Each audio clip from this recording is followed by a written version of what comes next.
Hey guys what's up. आज मैं आपके लिए लेकर आया हूँ 14 जुलाई 2020 के the Hindu updates which is very special for prelims 2020। Okay, my name is संदेश गर्ग। चलिए आज हम स्टार्ट करते हैं आज के द हिंदू अपडेट्स। तो पहली न्यूज़ जो आप देख पा रहे हैं वो है the Delhi government has informed National Green Tribunal that civic bodies have issued directions to seal impermissible industries. यहाँ पर जो कॉन्टेक्स्ट है वो ये है कि दिल्ली गवर्नमेंट ने नेशनल ग्रीन ट्रिब्यूनल को इन्फॉर्म कर दिया है कि जो लोकल बॉडीज़ हैं, सिविक बॉडीज़ हैं, उनको दिल्ली गवर्नमेंट के द्वारा ऑर्डर्स इशू कर दिए गए हैं टू सील द इम्परमिसिबल इंडस्ट्रीज़। अब देखिए यहाँ पर एक इम्पॉर्टेंट चीज़ सामने निकल कर आती है जो हमारे एग्ज़ाम के पर्सपेक्टिव से बहुत ही ज़्यादा इम्पॉर्टेंट है, वो है national Green tribunal. National Green tribunal क्या है ये आपको समझना चाहिए। नेशनल ग्रीन ट्रिब्यूनल कब सेट हुई, कब सेटअप हुआ, किसके द्वारा सेट की गई, ये सब चीज़ें हम जानेंगे। National Green tribunal was setup under NGT act 2010, यानी नेशनल ग्रीन ट्रिब्यूनल एक्ट 2010 लाया गया था, उसके बाद नेशनल ग्रीन ट्रिब्यूनल को सेट किया गया। Then it is a statutory adjudicatory body. ये एक स्टेटूटरी बॉडी है। आपको क्वेश्चन एग्ज़ाम के अंदर ऐसे ही पूछा जाता है कि बताइए ये एक स्टेटूटरी बॉडी है या कॉन्स्टिट्यूशनल बॉडी है। तो इस तरीके के क्वेश्चन अक्सर एग्ज़ाम में आते हैं, तो आपको याद रखना है national Green tribunal is a statutory body. Structure की अगर हम बात करें तो स्ट्रक्चर में इसमें एक चेयरपर्सन होते हैं जो कि चीफ जस्टिस ऑफ इंडिया के द्वारा अपॉइंट किए चीफ जस्टिस ऑफ इंडिया के साथ कंसल्टेशन करके सेंट्रल गवर्नमेंट के द्वारा अपॉइंट किए जाते हैं। देन इसमें कुछ जुडिशियल मेंबर्स होते हैं, फिर इसमें कुछ एक्सपर्ट मेंबर्स भी होते हैं। अगर हम बात करें एनजीटी के ज्यूरिसडिक्शन एरिया की, तो देखिए यहाँ पर कुछ लॉज दिए गए हैं। 7 लॉज हैं जिन पर एनजीटी अपने ज्यूरिसडिक्शन प्रोवाइड करती है। उन लॉज को आप एक बार देख लीजिए। The water prevention and control act 1974, the water prevention and control cess act 1974, the forest conservation act 1980, the air prevention and control of pollution act 1981, then the Environment Protection Act 1986 and the Public Liability Insurance Act 1991, the Biological Diversity Act 2002।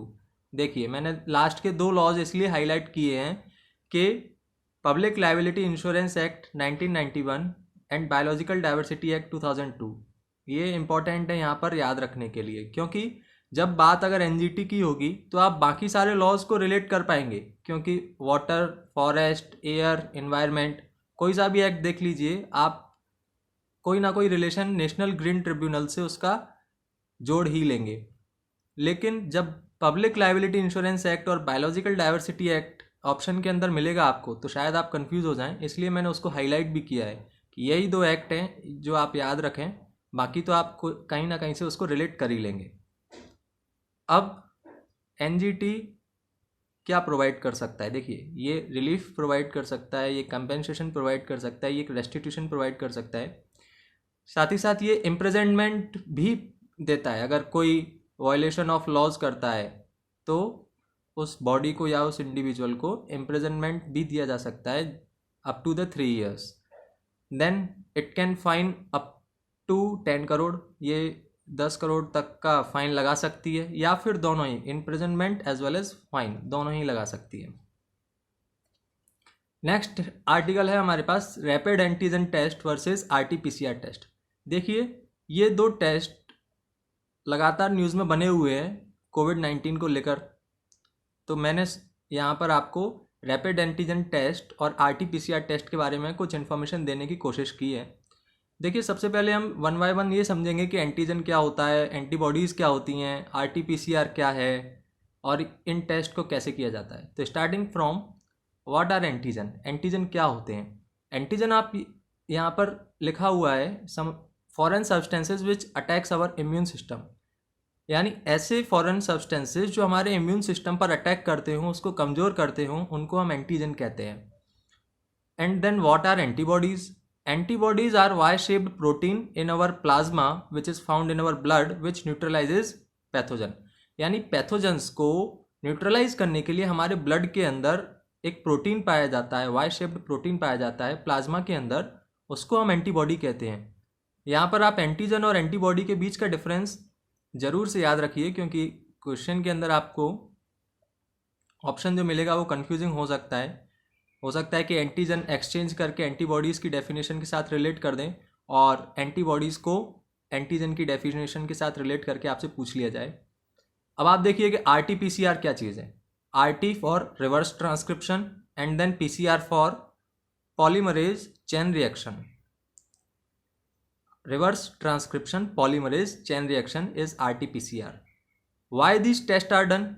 ये test क्यों किए जा रहे हैं? ये test किए जा रहे हैं सार्स कोरोना वायरस 2 को डिटेक्ट करने के लिए। हम रैपिड एंटीजन टेस्ट या RT-PCR टेस्ट क्यों परफॉर्म कर रहे हैं? सार्स कोरोना वायरस 2 को डिटेक्ट करने के लिए सारे टेस्ट किए जा रहे हैं।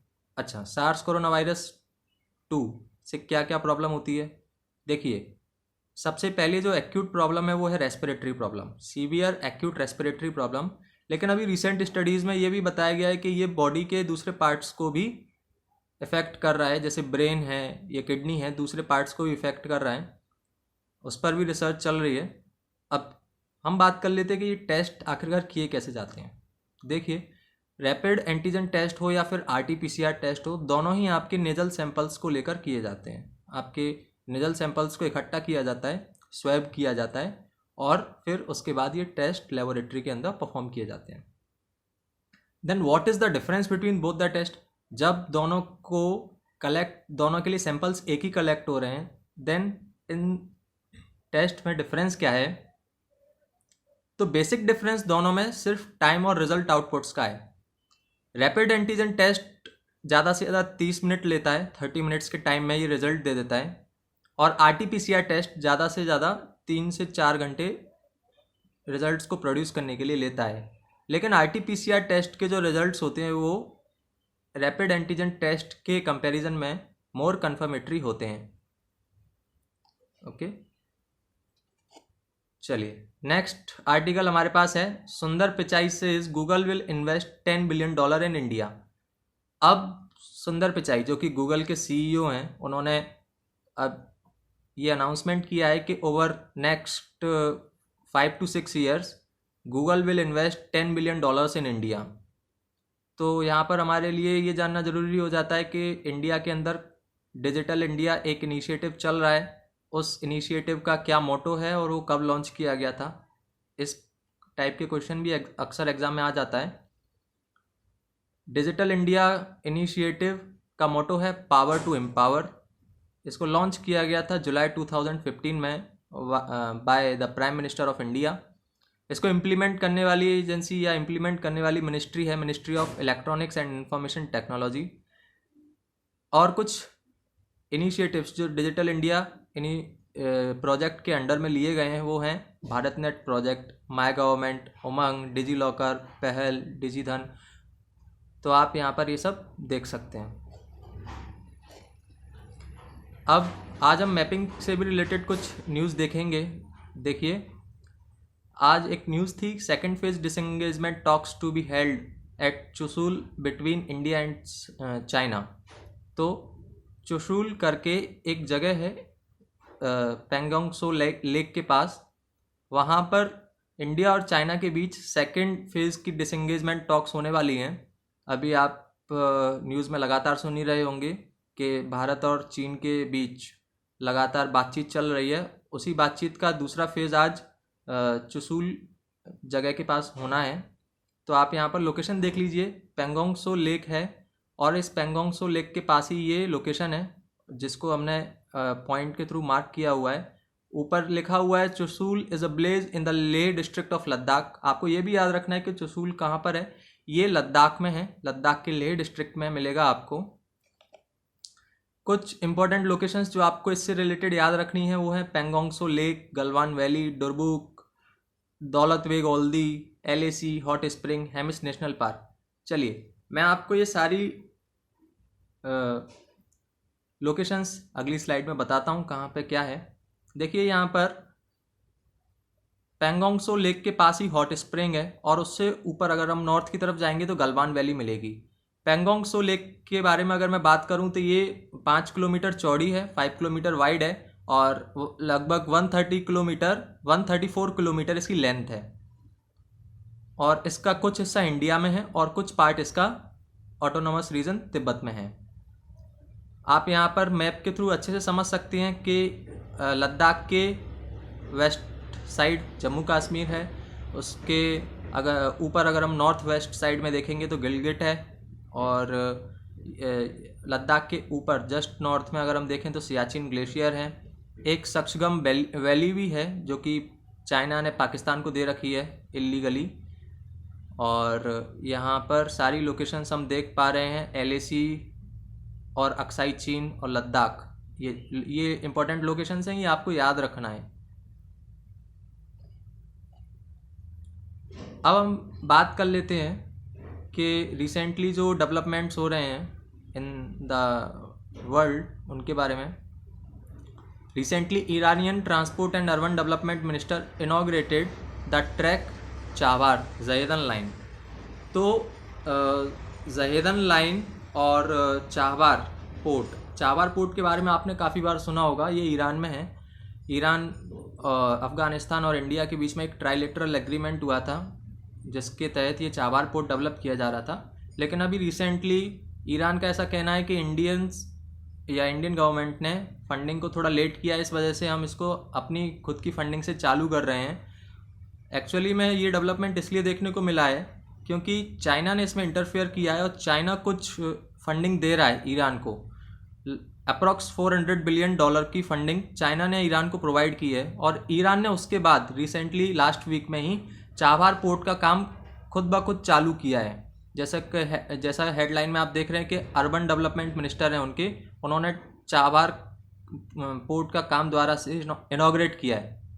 तो ये आर्टिकल हमारे लिए इसलिए इम्पोर्टेंट हो जाता है क्योंकि हमें एक तो ईरान के बारे में जानना पड़ेगा, ईरान की जो इम्पोर्टेंट प्लेस हैं। जैसे ईरान कहाँ पर है? ईरान देखिए आप पर्शियन गल्फ के ऊपर और गल्फ ऑफ ओमान दोनों को टच कर रहा है। अब पर्शियन गल्फ और गल्फ ऑफ ओमान को स्ट्रेट ऑफ हॉर्मूज के द्वारा कनेक्ट किया जाता है। Persian gulf and gulf of Oman को स्ट्रेट ऑफ हॉर्मूज के द्वारा कनेक्ट किया जाता है। फिर ईरान में चाबार है, और ये चाबार पोर्ट कनेक्ट करता है ज़हेदान को, वो भी ईरान में ही है। ज़हेदान से लेकर जरंज तक, जरंज एक लोकेशन है अफ़गानिस्तान के बॉर्डर पर। जरंज से ज़हेदान तक एक हाईवे डाला जा रहा है, एंड देन ज़हेदान से चाबार पोर्ट तक रोड डेवलपमेंट किया जा रहा है। इंडिया ने इस प्रोजेक्ट को इसलिए डेवलप करने के लिए पार्टिसिपेट किया था ताकि हमें अफ़गानिस्तान अगर जाना हो तो हम बाया पाकिस्तान ना होते हुए यहाँ पर सीधे अरेबियन सी से होते हुए Chabahar port and then Chabahar port से ईरान से अफ़गानिस्तान जा सकें। इसीलिए ये डेवलपमेंट किया जा रहा था। लेकिन अभी हमें रिसेंट डेवलपमेंट्स कुछ और देखने को मिले हैं। तो ये इंपॉर्टेंट लोकेशन थी, चाबार है ईरान में, ज़हेदान है ईरान में, ज़रंज है अफ़गानिस्तान में। Okay, thank you very much. I hope आपको ये वीडियो अच्छा लगा होगा। अगर अच्छा लगा है तो प्लीज़ लाइक कीजिए, शेयर कीजिए, सब्सक्राइब कीजिए। Thank you.